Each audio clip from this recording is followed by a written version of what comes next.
Ça fait des années qu'elle les défend, ça fait des années qu'elle est la porte-voix de tout ce milieu rural, dans les médias, dans les meetings, dans ses interventions, dans ses différentes campagnes électorales. Donc non, c'est tout à fait normal. C'est le moyen aussi d'écouter les revendications, notamment en lien avec l'Europe, parce que beaucoup d'agriculteurs nous ont fait part de leurs inquiétudes sur la baisse des crédits de la politique agricole commune, dont certains fonds vont être ralloués à l'accueil des migrants.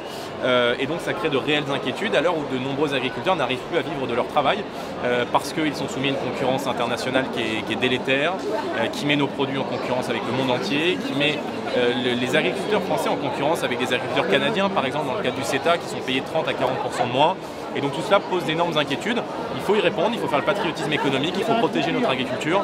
Et je crois que Macron essaie en fait d'alstomiser l'agriculture française, voilà, en la livrant à la concurrence déloyale, en refusant de faire le patriotisme économique, en refusant d'appliquer une traçabilité qui soit la plus pointue possible pour que les Français puissent savoir ce qu'ils ont dans leurs assiettes, etc.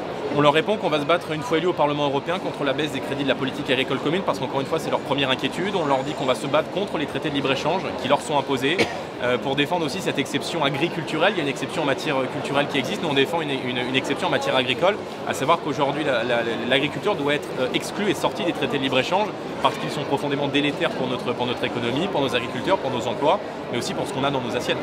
J'ai le sentiment qu'on est au bout de cette recomposition avec deux grands blocs qui se dessinent, qui sont aujourd'hui très clairs, avec d'un côté le pôle En Marche qui rassemble tous ceux qui ont échoué dans notre pays depuis 30 ans, ex-UMP, ex-Parti Socialiste, des gens qui veulent encore plus de transfert de pouvoir à l'Union européenne, des gens qui veulent encore plus d'immigration, encore plus de traités de libre-échange qui tuent notamment ici notre agriculture, et puis nous qui défendons le bon sens, la paix fiscale, qui défendons la proximité, les circuits courts, le patriotisme économique. La stratégie, c'est d'aller effectivement ici à la rencontre du milieu agricole, qui a d'énormes attentes. L'agriculture, ça va être évidemment un sujet majeur de cette campagne européenne. Je crois que ça intéresse beaucoup les Français de savoir ce qu'ils ont dans leurs assiettes, de savoir de quelle manière demain on va protéger l'agriculture française et donc les intérêts de la France. Donc c'est évidemment d'aller à leur rencontre, d'entendre leurs attentes et puis de soutenir et d'accompagner les ambitions innovantes et ce qui fonctionne. Merci à vous.